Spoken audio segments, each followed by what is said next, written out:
Nama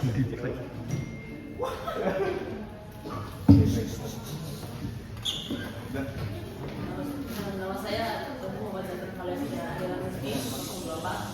Nama saya Ryan Pak Salman dengan akhiran NIM 005. Nama saya Mustafa Syafi dengan akhiran NIM 005.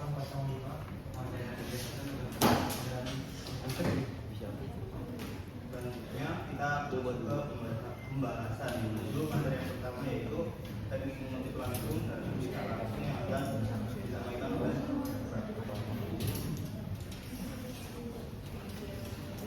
Jadi teknik mengutip itu dibagi menjadi dua. Yang pertama ada teknik mengutip langsung dan teknik mengutip tidak langsung. Teknik mengutip langsung pengertiannya yakni mengambil aliran penuh gagasan, ide atau pendapat orang lain yang sesuai dengan teks aslinya. Kutipan jenis ini sering disebut dengan motivator atau membuat suatu karya. Syarat-syarat mengutip langsung yang pertama yaitu tidak boleh mengubah sedikit pun terhadap teks asli yang dikutip.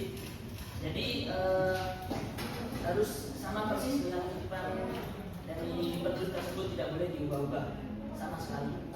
Kemudian yang kedua, menggunakan tanda titik tiga spasi bila ada sebagian kutipan dari teks asli yang dihilangkan. Tujuan tanda ini untuk menghilangkan kutipan yang tidak relevan atau bertele-tele. Yang ketiga, mencantumkan sumber kutipan dengan mengacu gaya style tertentu seperti apa cover sesuai dengan gaya singgung bidang yang telah ditetapkan. Oke, model-model kutipan langsung. Yang pertama ada kutipan langsung pendek atau kurang dari 40 kata atau 4 baris. Cara penulisannya ini diketik seperti teks biasa, diambil tanda petik kecil dua yang berada di atas. Kemudian menyatu dalam paragraf pertama. Kemudian setelah kutipan dicantumkan sumber seperti nama penulis, tahun, dan nomor halaman. Nama penulis bisa ditulis sebelum kutipan atau di dalam tanda kurung bersama tahun dan halaman. Contohnya seperti yang di atas. Enak nggak?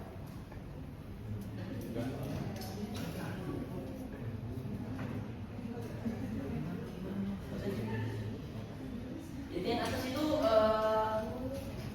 nama yang mengutip terdahulu baru kutipannya. Sedangkan yang di bawah yang model kedua itu kutipannya terlebih dahulu baru nama pengutip dalamnya.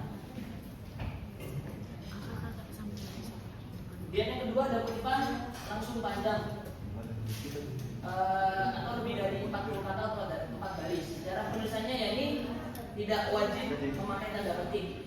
Terbalik dengan kutipan langsung pendek yang harus memakai tanda petik. Kemudian ditulis sebagai paragraf terpisah, menjorok ke dalam atau indentasi 5 sampai 7 ketukan dari tepi kiri. Kemudian menggunakan spasi tunggal dan huruf lebih kecil dari teks utama. Dan mencantumkan sumber rujukan sebelum kutipan atau di akhir sesuai pedoman. Kemudian yang ketiga ada kutipan penghilangan sebagian. Kutipan ini cenderung digunakan pada jenis kutipan langsung panjang agar lebih efisien. Kutipan ini ditulis dengan menggunakan tanda elipsis, tanda titik tiga, karena digunakan untuk menghilangkan kata-kata atau bagian kalimat yang kurang diperlukan. Contohnya seperti di gambar, semua pihak yang terlibat dalam pelaksanaan pendidikan di sekolah, titik-titik diharapkan sudah melaksanakan kurikulum baru. Nah, titik-titik tersebut itu ada kata yang dihilangkan karena kutipan yang dihilangkan itu kurang relevan atau berulang-ulang. Kemudian yang keempat ada interpolasi atau titipan kata. Cara penulisannya yakni menggunakan tanda kurung siku bukan yang melengkung ya. Kemudian ada 3 bentuk umum interpolasi. Yang pertama ada sitch atau memperbaiki kesalahan pendidikan asli. Kemudian ada komentar, memberi penjelasan tambahan pada kata tertentu. Kemudian ada antecedent atau penjelas, yakni menambahkan keterangan agar kutipan lebih jelas. Nah, contoh yang dilampirkan itu menggunakan bentuk sitch atau memperbaiki kesalahan pendidikan asli. Cara lain penghitungan manfaat penguasaan dalam kurung sitch itu maksudnya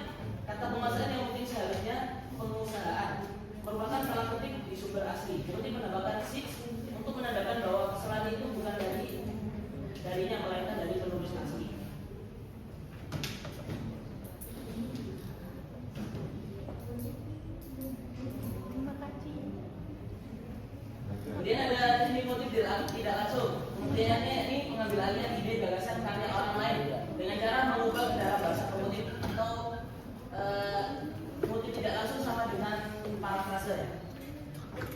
Teknik parafrase yang pertama yakni menggunakan kata sinonim pada semua kata yang tidak umum digunakan dalam karangan asli. Maksudnya jika dalam sumber asli ada kata yang sulit, jarang dipakai atau terlalu ilmiah, kita bisa menggantinya dengan kata lain yang memiliki makna sama atau sinonim agar lebih mudah dipahami. Kemudian mengubah struktur kalimat. Kita boleh menyusun ulang urutan subjek, predikat, dan objek tanpa mengubah makna kalimat. Lalu ada mengubah tekanan kalimat dari aktif menjadi pasif atau sebaliknya. Kemudian mengurangi anak-anak kalimat yang tidak perlu untuk diuraikan atau dimaknakan kembali oleh pemotif. Maksudnya jika dalam sumber asli ada kalimat panjang dengan banyak anak kalimat, kita boleh menghapus bagian yang tidak penting agar kalimat tersebut lebih ringkas. Dan yang kelima, mengubah bagian-bagian pembicaraan yang diuraikan penulis asli. Maksudnya kita bisa mengubah bentuk kata atau kelas katanya, misalnya kata kerja menjadi kata benda atau sebaliknya, agar kalimatnya tidak sama persis. Lalu menulis sumber bacaan dengan lengkap, ini seperti menulis sumber referensi. Kemudian ada perintah teks yang dikutip, dan yang akhir membuat kesimpulan dari teks yang dikutip.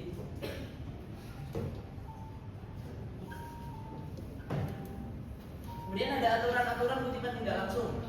Yang pertama berisi 3 bahasa dari teks sumber asli, ditulis dengan kata sendiri. Yang kedua tidak memakai tanda petik. Yang ketiga menyatu dalam teks pertama dengan spasi dan margin normal. Yang keempat, sumber rujukan bisa dicatatkan di awal atau di akhir kalimat. Nah, jika di awal maka ditulis dulu nama penulisnya lalu tahun baru kutipannya. Kalau di akhir berarti kutipannya dahulu baru nama pengutip dan tahunnya. Itu yang sebelah kiri sumber referensinya ditulis di awal, dan yang sebelah kanan sumber referensinya ditulis di akhir. Selanjutnya parafrase yang efektif. Pengertian parafrase merupakan proses penyampaian suatu gagasan dengan mengkolaborasi kata yang berbeda, namun tetap mempertahankan makna atau pesan pada sumber aslinya. Penggunaan kalimat, bentuk kata bahasa, dan pilihan kata harus diubah sedemikian rupa sehingga tetap sesuai dengan standar bahasa formal akademik dari artikel dunia. Sebelum bahas cara parafrase yang benar, kita perlu tahu apa itu plagiarisme. Plagiarisme adalah tindakan menyambung atau menggunakan karya orang lain tanpa menyebutkan sumbernya. Menurut Panji Nopantara, plagiarisme dibagi menjadi 3 jenis. Yang pertama, plagiarisme kata demi kata, yaitu menyalin teks orang lain secara persis. Yang kedua, plagiarisme kepemilikan, yaitu mengaku karya orang lain sebagai karya sendiri. Dan yang ketiga, plagiarisme ide, yaitu mengambil gagasan orang lain tanpa mencantumkan sumbernya. Nah, ini ataupun tips untuk menghindari plagiarisme. Pertama, cantumkan semua referensi yang digunakan. Setiap kali mengambil ide teori atau kalimat dari buku, jurnal atau internet, harus ditulis sumbernya di daftar pustaka. Yang kedua, gunakan tanda kutip untuk lebih dari 6 kata berurutan. Maksudnya, jika mengambil kalimat orang lain yang sama persis dan panjangnya lebih dari 6 kata berturut-turut, maka harus dikasih tanda kutip agar jelas itu bukan kalimat dari Inggris. Yang ketiga, parafrase dengan bahasa sendiri, yaitu tidak boleh cuma mengganti beberapa kata dari teks aslinya, tapi harus menulis ulang dengan gaya dan bentuk kalimat penulis sendiri tanpa mengubah maknanya.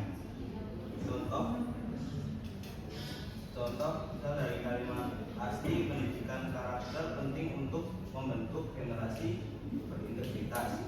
Parafrasenya itu melalui pendidikan karakter, generasi dapat dibentuk akan memiliki integritas.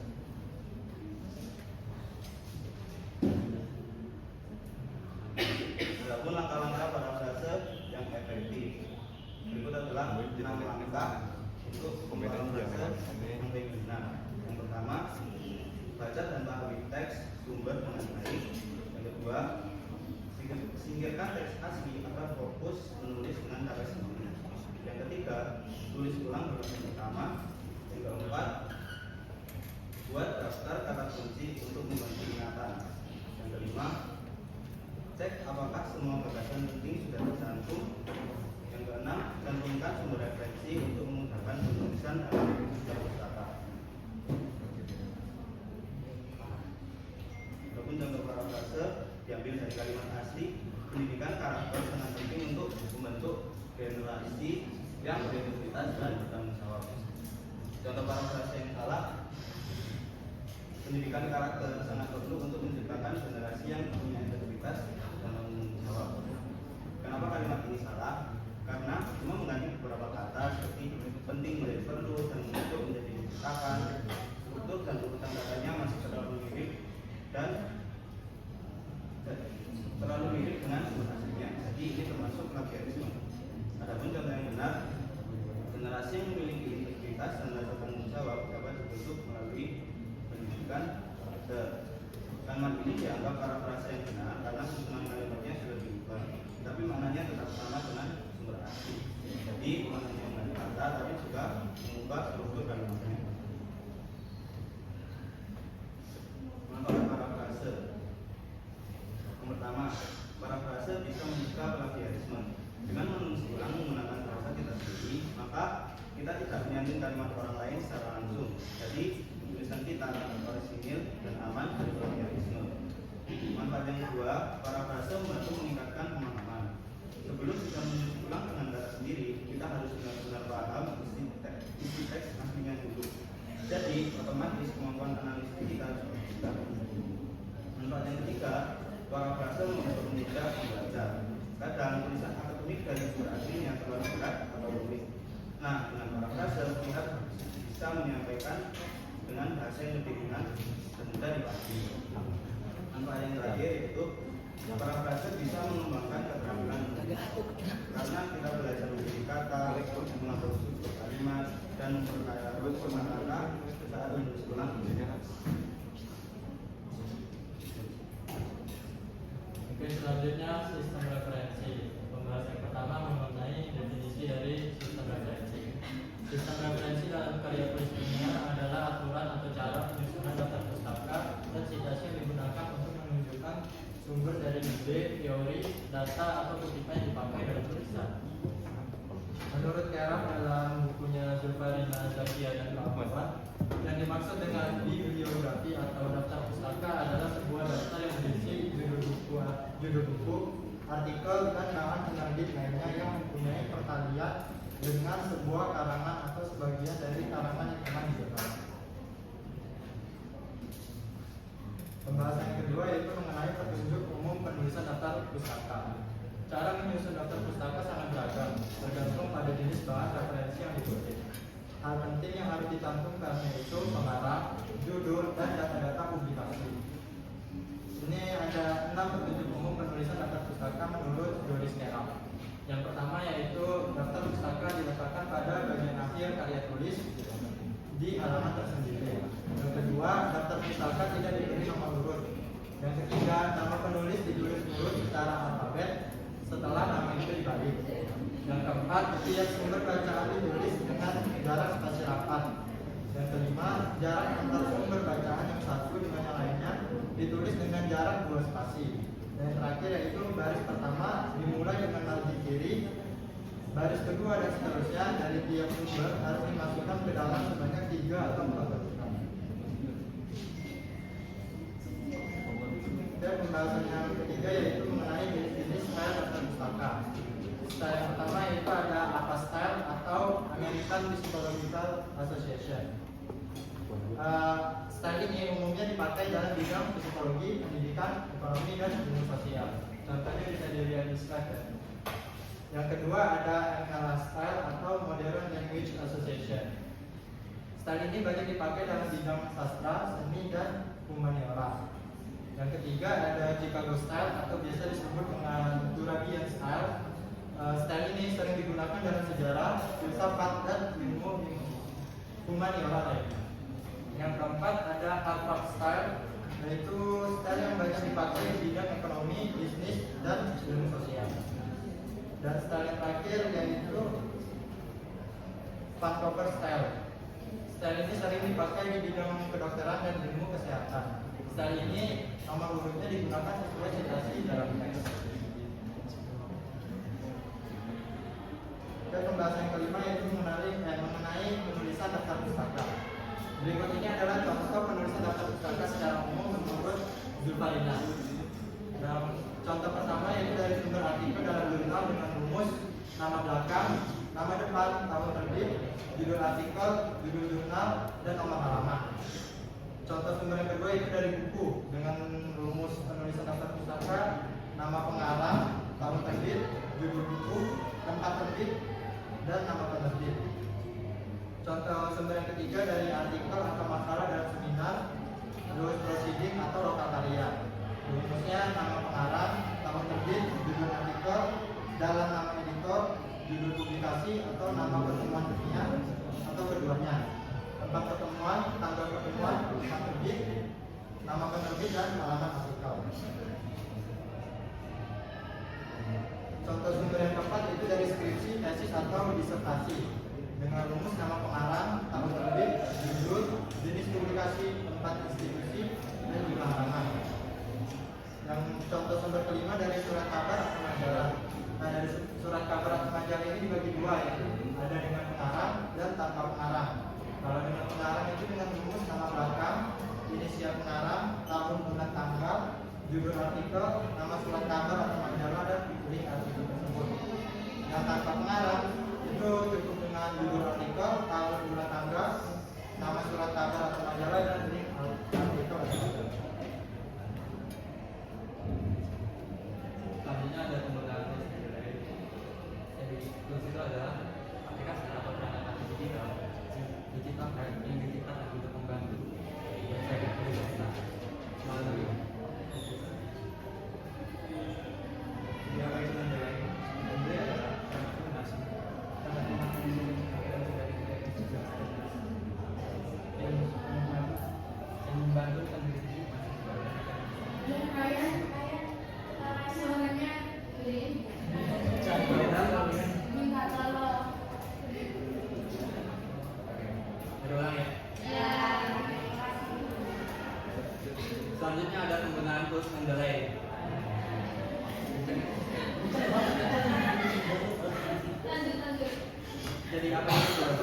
Tools adalah aplikasi atau perangkat bantu digital yang diciptakan untuk mempermudah kita untuk menyelesaikan tugas tertentu menggunakan komputer.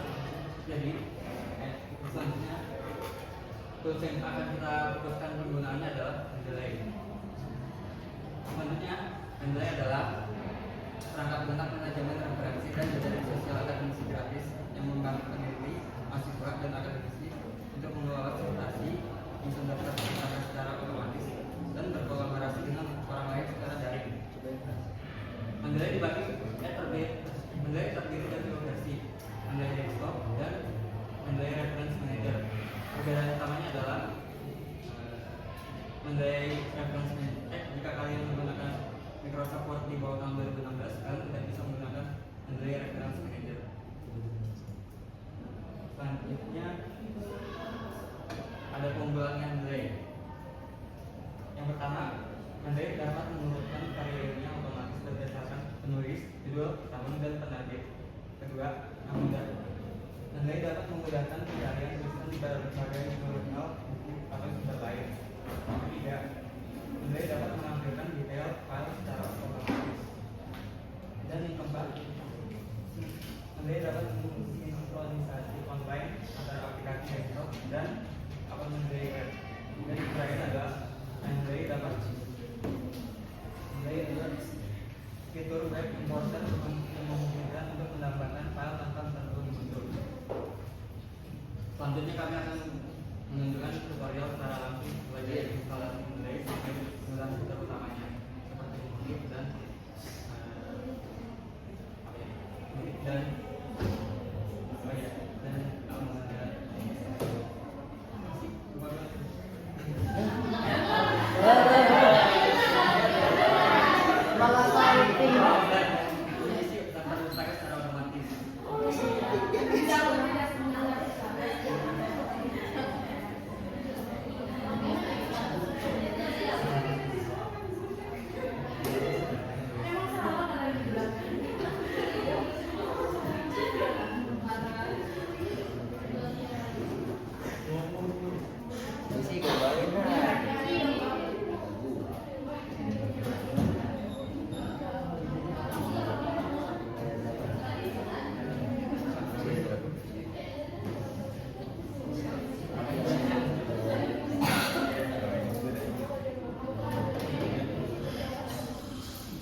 bisa klik dan scroll ke bawah dan klik ini.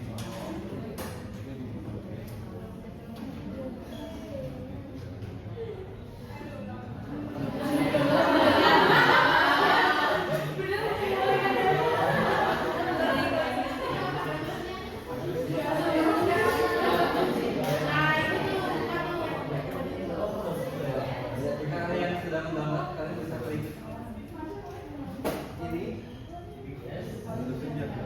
klik mendelainya. Lalu kalian selesaikan wizard installasinya. Langsung next aja. Walah, breaker.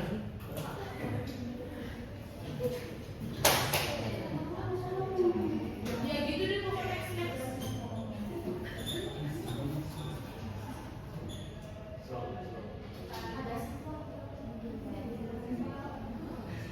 Sampai sini paham kan? Masih bang, masih bang. Sama banget taruh. Ya ini yang dibukakan di downloadannya. Ah ya.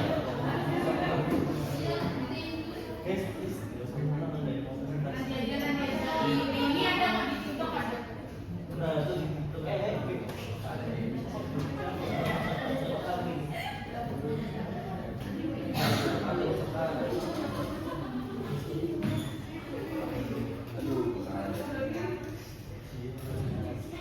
Selanjutnya kalian bisa login kalau tidak punya akun Mendeley, kalian bisa buat akun Mendeley-nya terlebih dahulu di ini di webnya. Kalian bisa buat akun Mendeley di sini, bisa create akun dan isi emailnya dan passwordnya.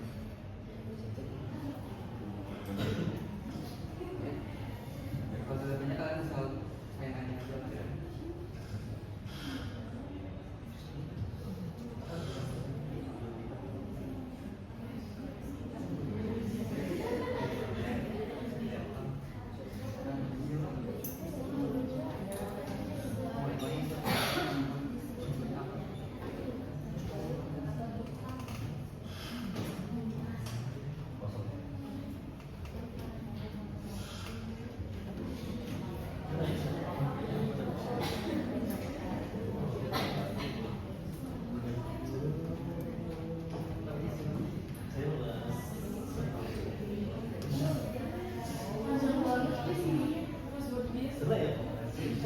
Aman banget, aman banget.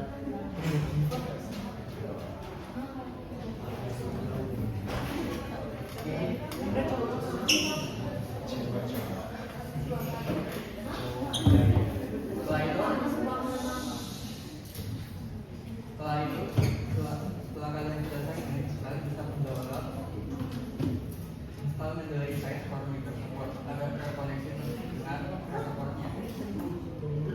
Kalian bisa klik di tools dan di install Mendeley Site for Microsoft. Dan klik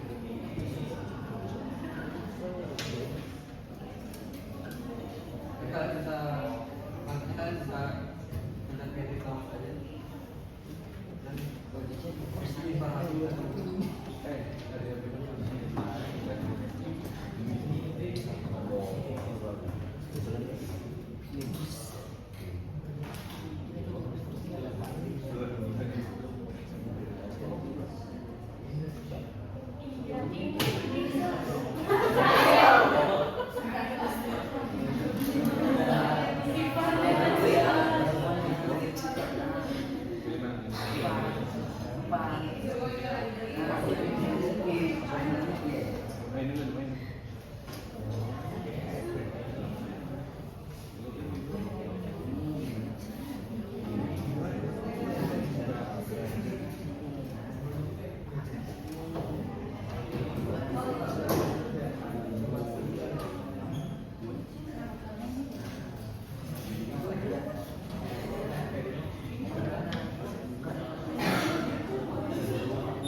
Peran jangan.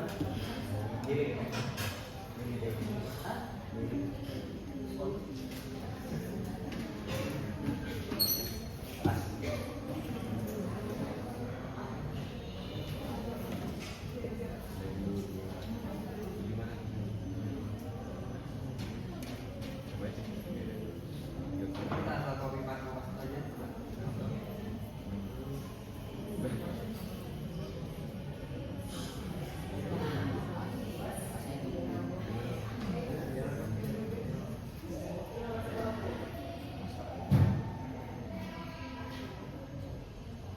Untuk menambahkan referensi, untuk menambahkan file referensi kita bisa klik add reference, lalu import file dan pilih file yang dimasukkan.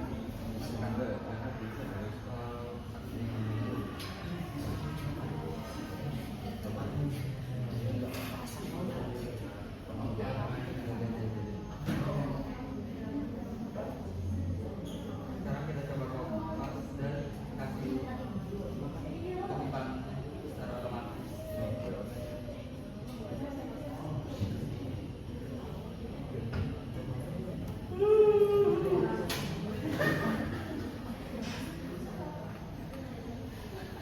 Jika sudah kayak gini, kalian bisa insert citation aja secara otomatis akan ada kutipan.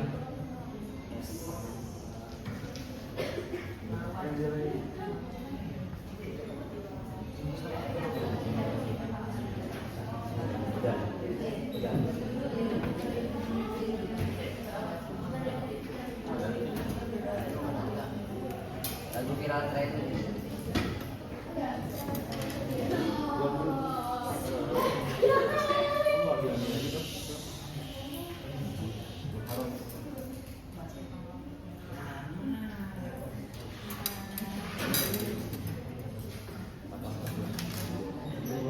Udah beli 10 GB buat satu hari.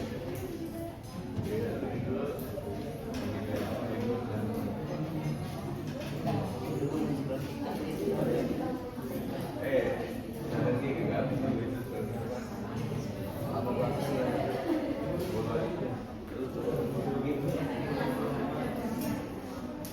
Jika sudah di-compile, kalian bisa insert citation dan otomatis akan terjadi. Dan jika kalian ingin mengubah file stylenya, kalian bisa ke citation setting, citation file, dan pilih file yang pakai. Kalau ingin potong, kalian bisa pakai metode mandiri, masuk sini.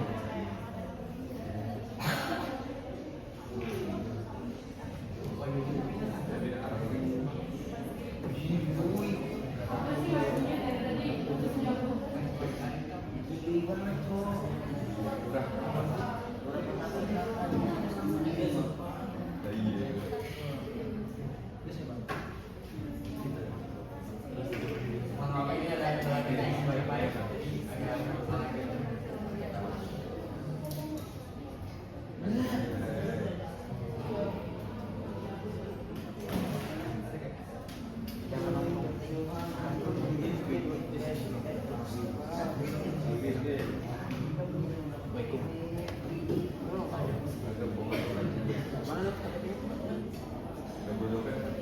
Dan jika kalian Mandul kere. jika kalian menggunakan metode ini, kutipan kalian akan otomatis berubah menjadi formula dan kutipan tersebut akan ada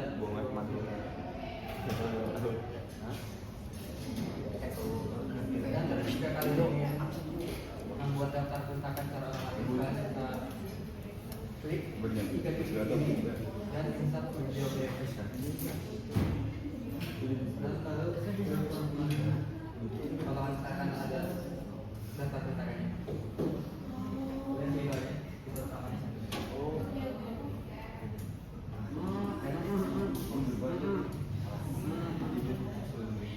Kalau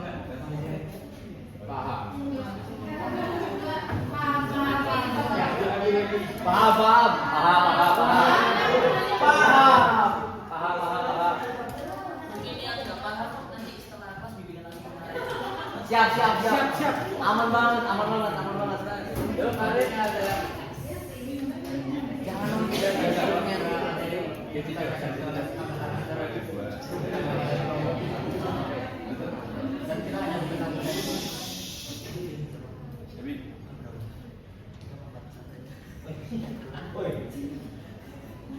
Silakan jika ada yang mau ditanyakan.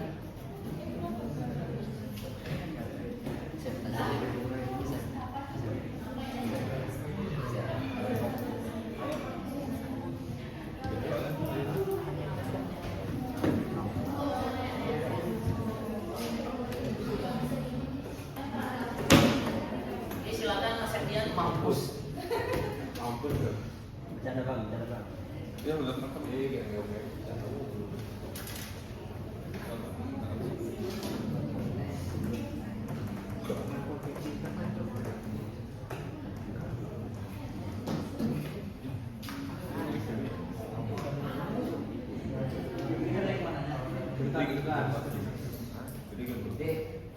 Jika tidak ada yang bertanya kita akan lanjutkan ke studi kasus.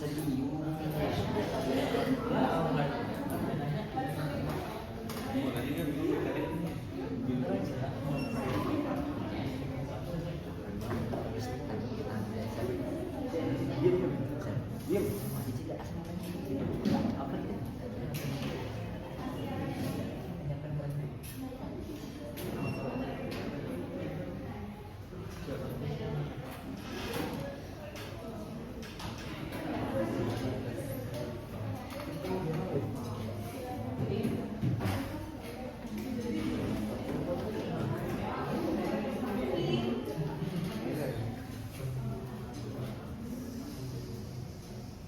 Bagaimana teman-teman, ada yang ditanyakan?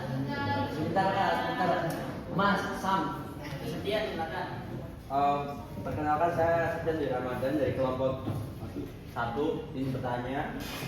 Tadi kan dijelaskan mengenai Mendeley ya. Terus saya mau tanya, kan kita jadi sebagai mahasiswa nih, apa sih fungsi utama dari Mendeley bagi kita sebagai mahasiswa khususnya dan juga untuk peneliti? Dah. Terima kasih. Pertanyaan kita akan terlebih dahulu ya. Oke, ada lagi teman-teman?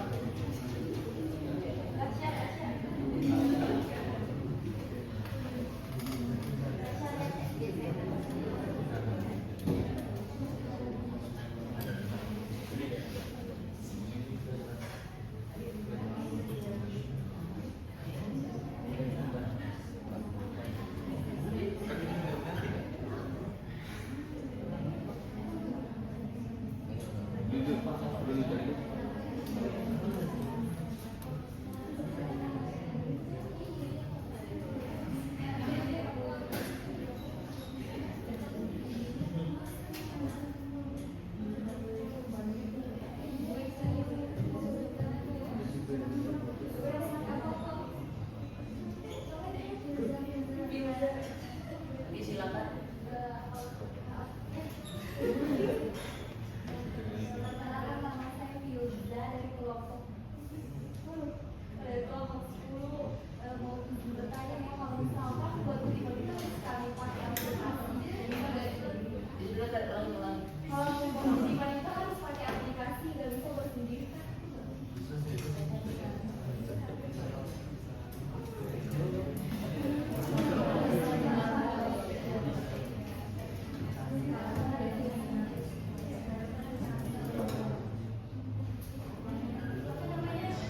Kita tunggu dulu ya. Oke, silakan. Bu Yul. Apa perbedaannya? Perkenalkan, nama saya Fitria dari kelompok 3. Pertanyaannya apa perbedaan antara Mendeley Express Manager dan Mendeley Advisor? Sudah, oke. Terima kasih. Kita diskusi terlebih dahulu ya.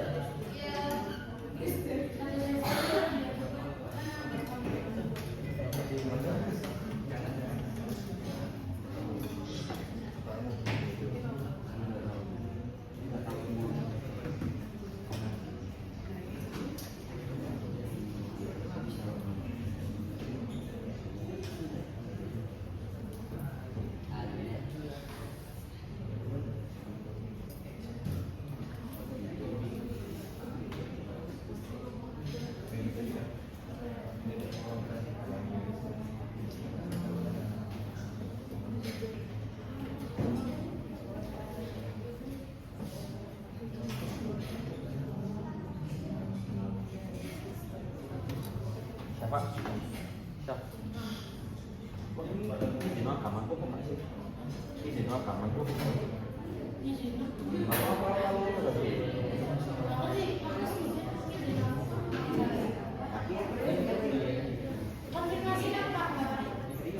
Bunyinya lu tak terganggu, tapi tak direkam.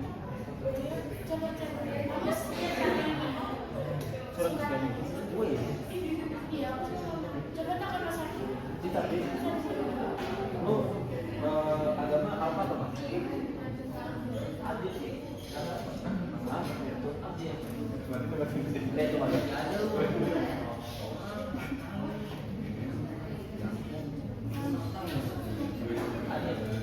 Adil. Pertemuannya berapa? Mila. Awalnya? Lu berapa? Apa dua kan? Sama? Sudah pertemuan apa dua? 5.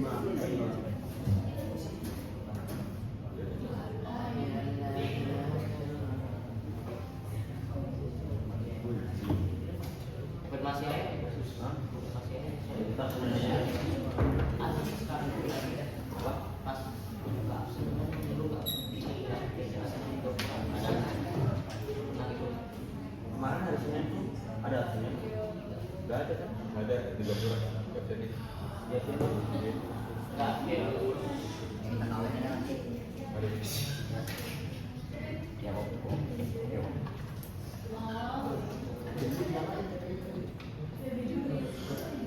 konfirmasi aja. Oke, isi menjawab pertanyaan dari guru sekian. Fungsi dari manajemen bagi mahasiswa dan guru. Fungsi tersebut sangat penting ya karena mempermudah mengisi kutipan dan mempermudah membuat daftar pustaka secara otomatis. Ya, seperti itu. Internet ini. Intinya seperti itu. Iya. Ya, makasih. Makasih.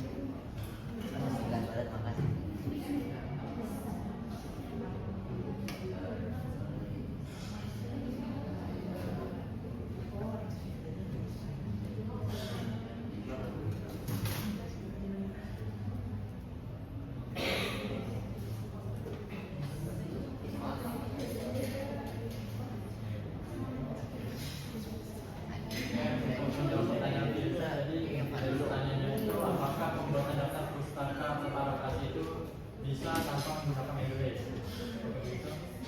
Nah, kalau dibilang bisa. Kalau secara manual itu kita yang penting mengerti jenis-jenis style daftar pustakanya dulu, mau menggunakan style apa dan rumus-rumusnya. Setiap dari beda sumber itu beda penulisannya. Kalau dilihat dari slide tadi itu,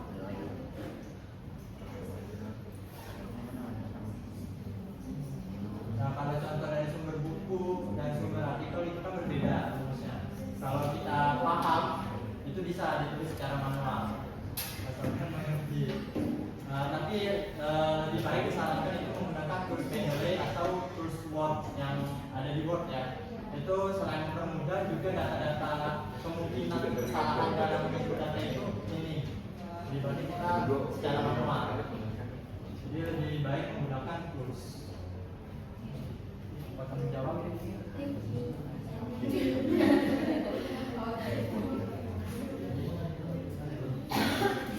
Untuk pertanyaan Ayu, ya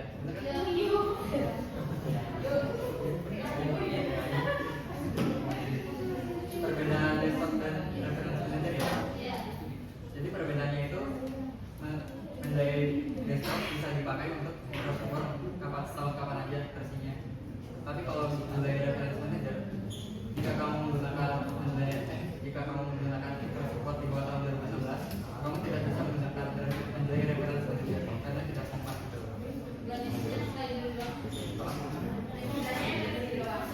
Ya, misalnya yang di tahap di atas tahun 2016. Mendeley desktop. Perbedaannya juga mungkin UI-nya lebih jadul aja untuk yang Mendeley desktop. Lebihnya sama. Sudah menjawab.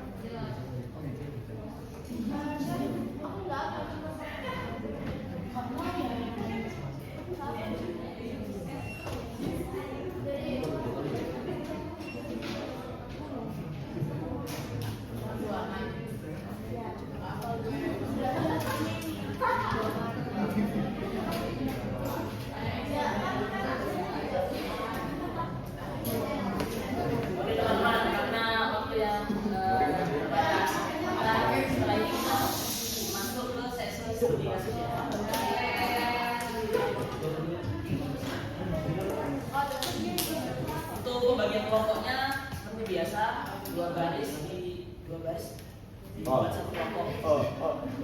Ya.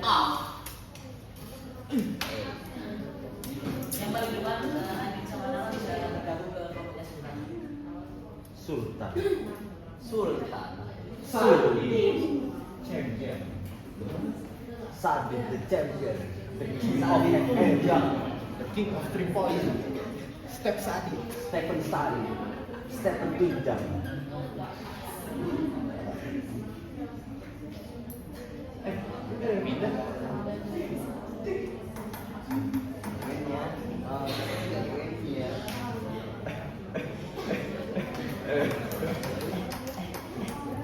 Jadi kelompoknya Bita teman-temannya itu kelompok 1, kemudian Sultan sama Belakang kelompok 2, terus Susan dan Belakang kelompok 3, Rohana dan Belakang kelompok 4, terus Safa sampai akhir kelompok 5.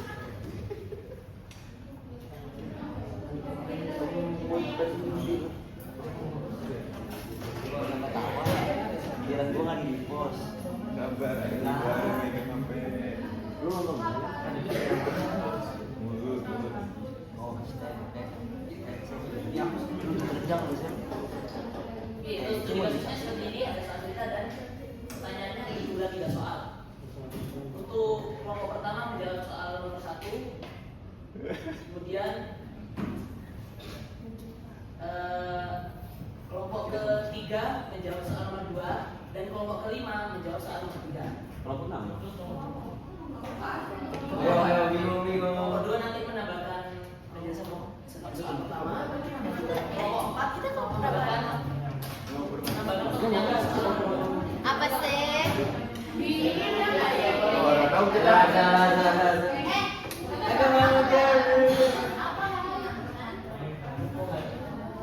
Itu kan dari Ada yang nih. Gimana sih Bang? Ini loh, kelompok 1 yang jawab Musuh wasa ya.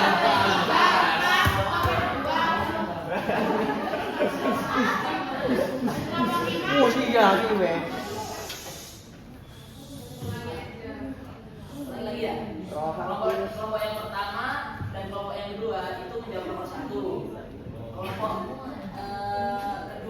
kelompok ketiga dan kelompok keempat itu menjawab nomor 2 dan kelompok terakhir menjawab nomor 3. Siap apa enggak? Aman banget. Aman banget ya. Jadi kita buka, kita mulai dalam waktu berapa? Asik. 2 jam. 5 menit.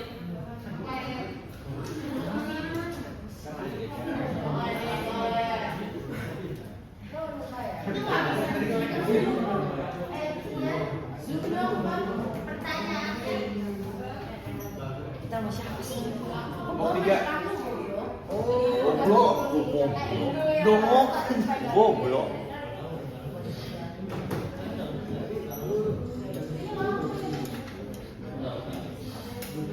Kan jawab dan dulu.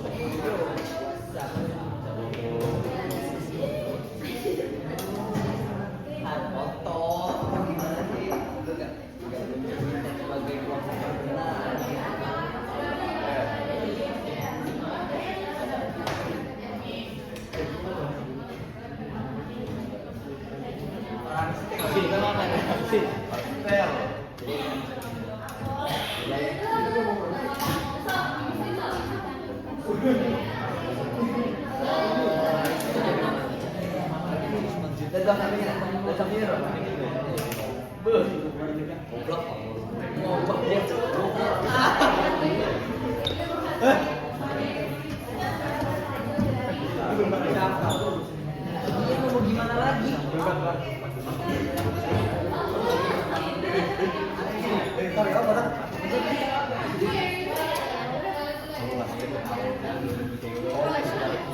ngajak berdua. Jakarta kan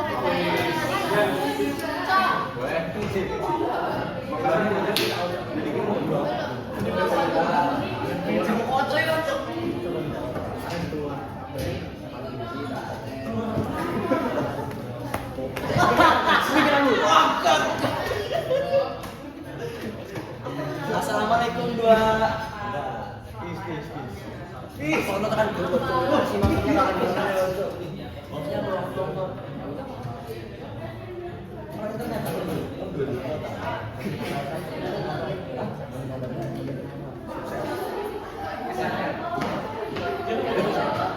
Sikatnya sih.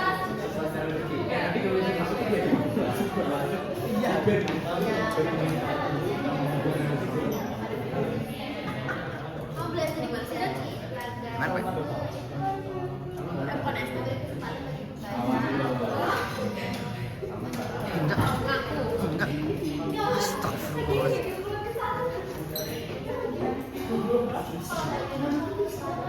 Seandainya Skip bro.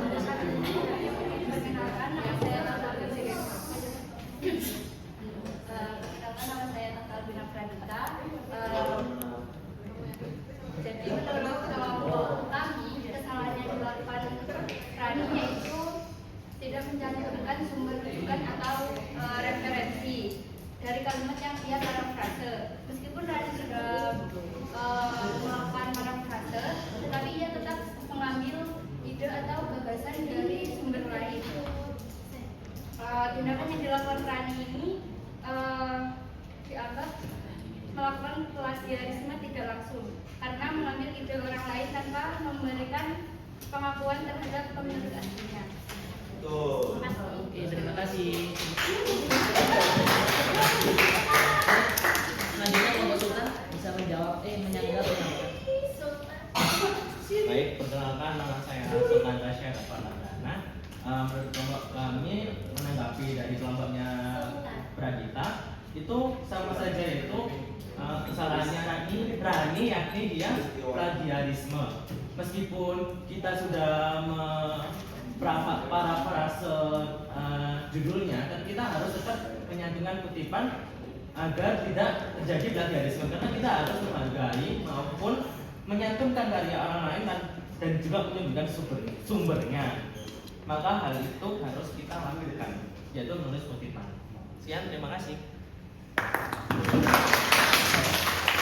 Oke, kemudian kelompok 3 bisa menjawab soal nomor 2. Sorry.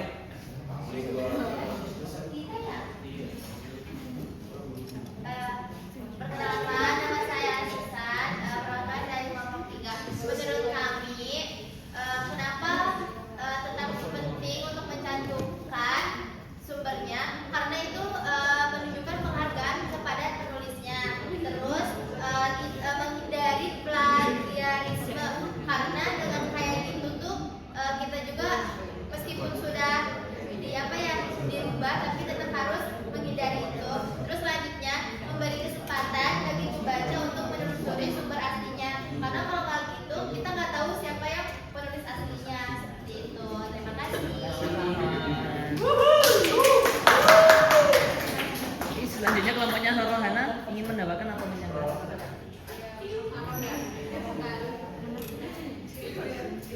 Baik, jadi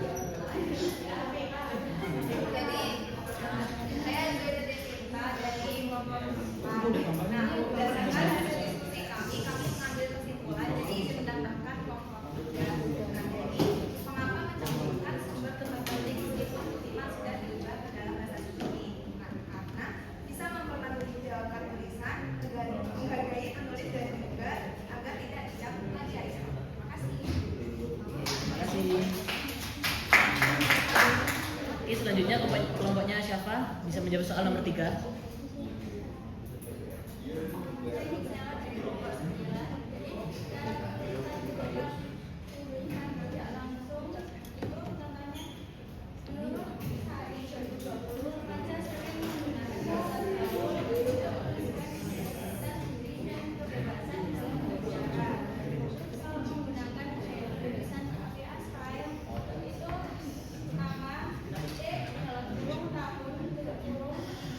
Artikel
Ih,